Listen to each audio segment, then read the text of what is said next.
माँ ब्रह्मचारिणी की महिमा और अद्भुत कथा।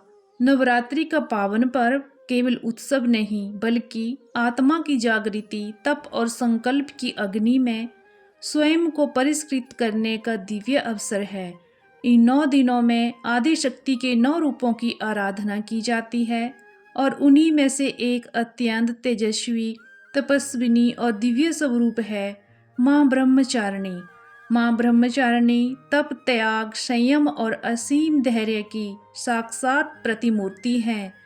उनके एक हाथ में जपमाला और दूसरे हाथ में कमंडल होता है, जो साधना, तप और आंतरिक शुद्धता का प्रतीक है। शास्त्रों के अनुसार माँ ने भगवान शिव को पति रूप में प्राप्त करने के लिए हजारों वर्षों तक कठोर तपस्या की। वह तपस्या जिसमें उन्होंने अन्न का त्याग किया, जल का त्याग किया और केवल वायु पर निर्भर रहकर अपनी साधना को पूर्ण किया।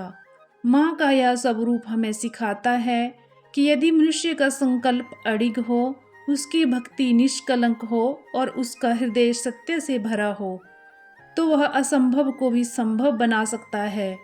माँ ब्रह्मचारिणी अपने भक्तों को वह शक्ति प्रदान करती है जिसमें वे जीवन की सबसे कठिन परिस्थितियों में भी धैर्य नहीं खोते और अंततः सत्य की विजय सुनिश्चित होती है। आज की यह कथा भी एक ऐसे ही भक्त की है जिसने माँ के इसी स्वरूप से प्रेरणा लेकर अपनी भक्ति और तप से न केवल अपने जीवन के अंधकार को प्रकाश में बदला, बल्कि पूरे समाज को सत्य, विश्वास और धैर्य का पाठ पढ़ाया। प्राचीन काल की बात है, हिमालय की शांत वादियों के बीच एक सुंदर और शांत गांव बसा हुआ था। यह गांव प्रकृति की गोद में ऐसे समाया हुआ था मानो स्वयं धरती माता ने इसे अपने आंचल में छुपा रखा हो। चारों ओर हरियाली, कल कल करती निर्मल नदी, सुबह सुबह पक्षियों का मधुर करलब और संध्या के समय मंदिर की घंटियों की गूंज, ये सब मिलकर उस गांव को एक दिव्य लोक जैसा बना देते थे। गांव के मध्य में एक अत्यंत प्राचीन मंदिर था जहां मां दुर्गा की भव्य प्रतिमा विराजमान थी। मंदिर के शिखर पर लहराती लाल ध्वजा पूरे गांव को अपनी छत्र छाया में लिए हुए थी। हर व्यक्ति अपने दिन की शुरुआत माँ के दर्शन से करता और अपनी हर समस्या का समाधान माँ के चरणों में ही खोजता था। इस गांव में रहता था विष्णु, एक साधारण किसान, लेकिन उसकी भक्ति साधारण नहीं थी। उसका जीवन संघर्षों से भरा था, पर उसके चेहरे पर हमेशा एक अद्भुत शांति और संतोष झलकता था। उसकी पत्नी कविता अत्यंत धैर्यवान और सरल स्वभाव की थी। उनके 2 छोटे छोटे बच्चे थे जिनकी हंसी उनके छोटे से घर को स्वर्ग बना देती थी। विष्णु दिन भर खेतों में मेहनत करता, पसीना बहाता और शाम को जो कुछ भी मिलता उसे माँ का प्रसाद मानकर ग्रहण करता। लेकिन उसकी सबसे बड़ी पहचान थी उसकी भक्ति। वह माँ दुर्गा का ऐसा अनन्य भक्त था कि गांव के लोग उसकी मिसाल देते थे। किसी के घर में दुख हो, कोई बीमारी हो या किसी को मदद की आवश्यकता हो, विष्णु सबसे पहले वहां पहुंचता था।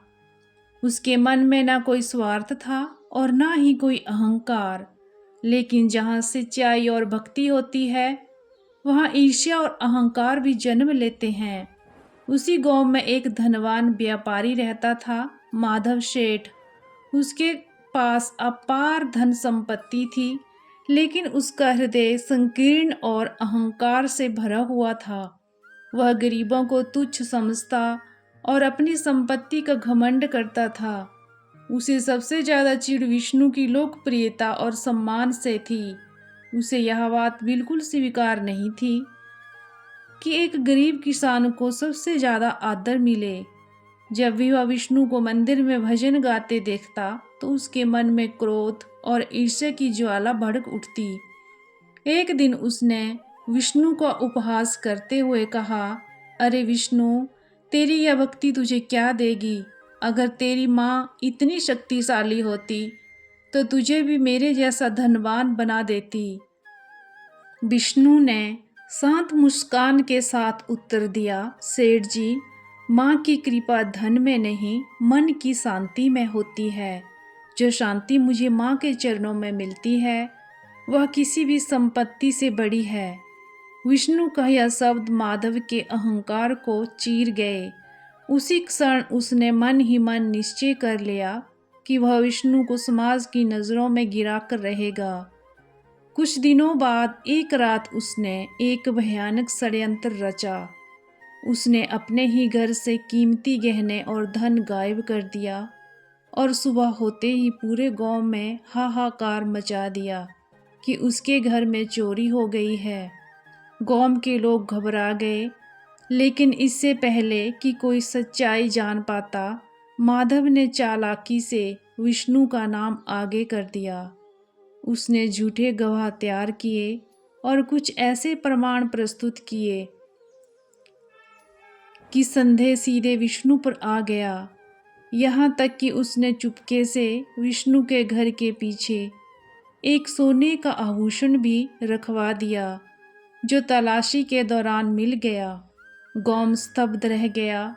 किसी को विश्वास नहीं हो रहा था, लेकिन परिस्थिति ऐसी थी कि कोई विरोध भी नहीं कर सका। विष्णु को पकड़कर सैनिकों ने उसे काल कोठरी में डाल दिया। उधर नवरात्रि का पावन समय आरंभ होने वाला था, वही समय जब विष्णु माँ की विशेष साधना करता था। लेकिन इस बार वह अंधेरी सीलन भरी कोठरी में जंजीरों से बंधा हुआ था। उसके शरीर को कष्ट हो रहा था, लेकिन उसका विश्वास अडिग था। उसने अपनी आंखें बंद की और माँ ब्रह्मचारिणी का स्मरण करते हुए कहा, हे माँ, यदि मेरी भक्ति सच्ची है, यदि मैंने कभी किसी का बुरा नहीं किया, तो तू मुझे इस कलंक से मुक्त अवश्य करेगी। उसी क्षण उसने एक कठिन संकल्प लिया कि वह 9 दिनों तक बिना अन्न और जल के माँ की आराधना करेगा। दिन बीतने लगे, उसका शरीर कमजोर होता गया, लेकिन उसके चेहरे पर एक अद्भुत तेज प्रकट होने लगा। उसकी आंखों में एक दिव्य शांति थी, जैसे वह इस संसार से परे किसी और ही लोक में पहुंच चुका हो। सिपाही जो उसे प्रताड़ित करते थे, अब उसके पास आने से घबराने लगे थे, क्योंकि उन्हें उसके आसपास एक अनजानी दिव्यता का अनुभव होने लगा था। उधर उसके घर की स्थिति दयनीय हो चुकी थी। उसकी पत्नी कविता और उसके छोटे छोटे बच्चे भूख से तड़फ रहे थे। गांव के लोग जो कभी उनका सम्मान करते थे, अब उनसे मुंह फेरने लगे थे। समाज का यह व्यवहार उनके लिए किसी सजा से कम नहीं था। लेकिन कथा का असली मोड़ अभी आना बाकी था, और वही क्षण अब धीरे धीरे अपने चरम की ओर बढ़ रहा था। नवरात्रि के दिन प्रारंभ हो चुके थे। पूरा शांतिनगर गांव उत्सव में डूबा हुआ था। मंदिर दीपों से जगमगा रहे थे। ढोल नगाड़ों की ध्वनि वातावरण में गूंज रही थी और हर घर में माँ के भजनों की मधुर धुन सुनाई दे रही थी। परंतु इसी उल्लास के बीच एक कोना ऐसा भी था जहाँ केवल अंधकार, पीड़ा और संघर्ष का साम्राज्य था। वह थी काल कोठरी, जहाँ विष्णु अपने जीवन की सबसे कठिन परीक्षा से गुजर रहा था। विष्णु ने अपने संकल्प के अनुसार अन्न और जल का पूर्ण त्याग कर दिया था। दिन बीतते जा रहे थे और उसके शरीर की शक्ति क्षीण होती जा रही थी। उसके होंठ सूख चुके थे, शरीर हड्डियों का ढांचा बनता जा रहा था, लेकिन उसकी आंखों में एक अद्भुत स्थिरता और तेज था। वह निरंतर माँ ब्रह्मचारिणी का स्मरण कर रहा था। जय माँ ब्रह्मचारिणी, जय माँ तपस्विनी। उसकी यह पुकार केवल उसके होठों तक सीमित नहीं थी, बल्कि वह उसकी आत्मा की गहराइयों से निकलकर मानो पूरे ब्रह्मांड में गूंज रही थी। जैसे जैसे दिन बीतते गए, कोठरी का वातावरण भी बदलने लगा। जहाँ पहले केवल सीलन और अंधकार था, वहीं अब एक अजीब सी शांति और पवित्रता महसूस होने लगी। पहरेदार जब उसके पास आते तो उन्हें चमेली की हल्की सुगंध का अनुभव होता। वे एक दूसरे से कहने लगे, यह कोई साधारण मनुष्य नहीं है, इसमें कोई दिव्य शक्ति है। भय और श्रद्धा का यह मिश्रण अब धीरे धीरे पूरे गांव में फैलने लगा था।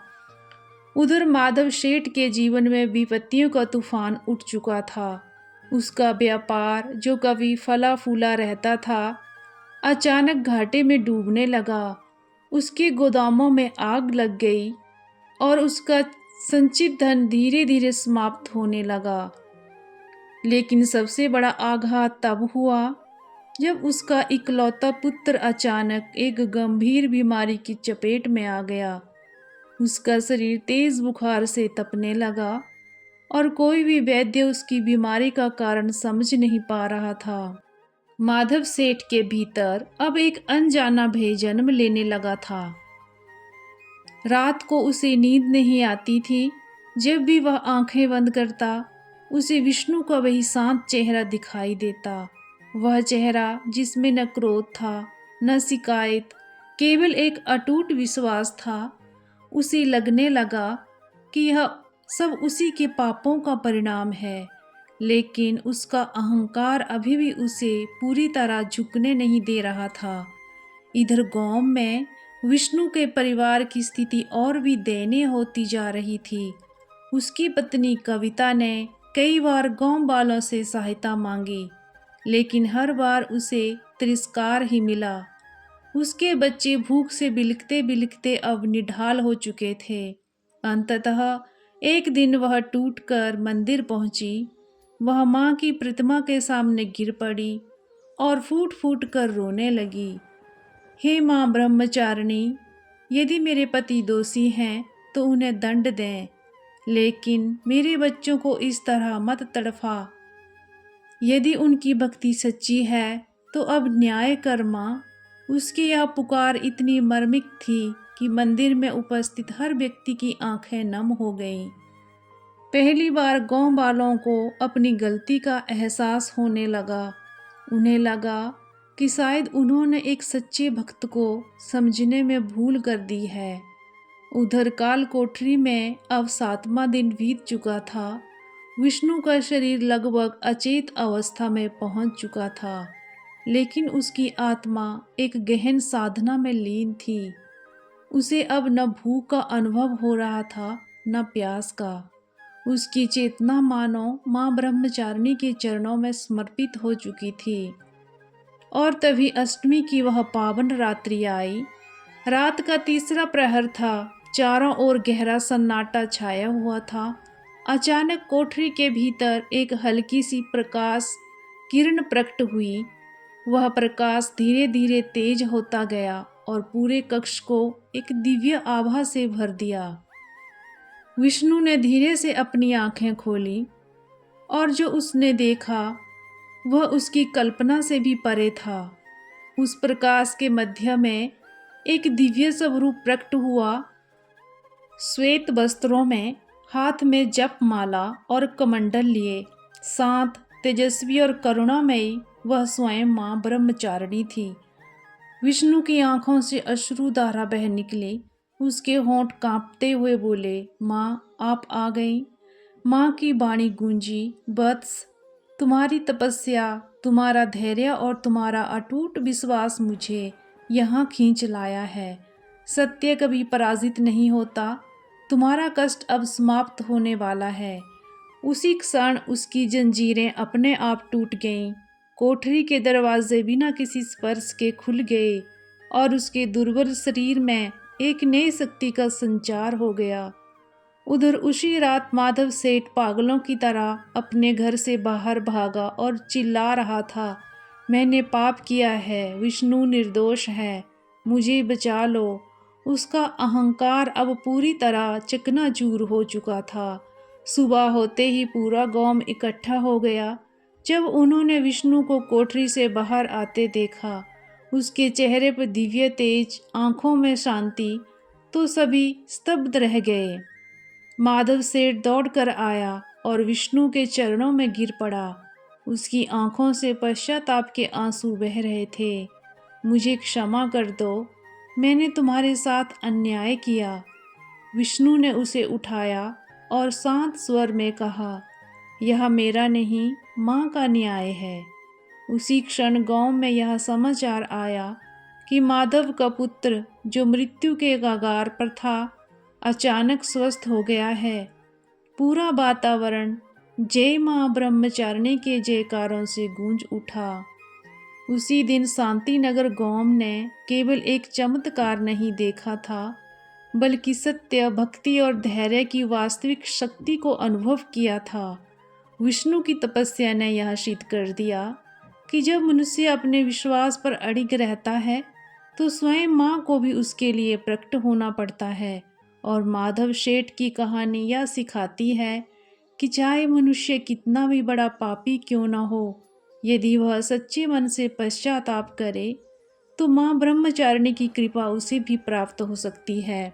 यदि आपको यह दिव्य कथा पसंद आई हो तो कृपया वीडियो को लाइक करें, अपने दोस्तों और परिवारों के साथ शेयर जरूर करें और कमेंट बॉक्स में श्रद्धा से लिखें, जय माँ ब्रह्मचारिणी। ऐसी ही भक्ति और चमत्कार से भरपूर कथाएं सुनने के लिए हमारे चैनल को सब्सक्राइब करें और बेल आइकन जरूर दबाएं। माँ ब्रह्मचारिणी आप सभी की मनोकामनाएं पूर्ण करें। जय माता दी।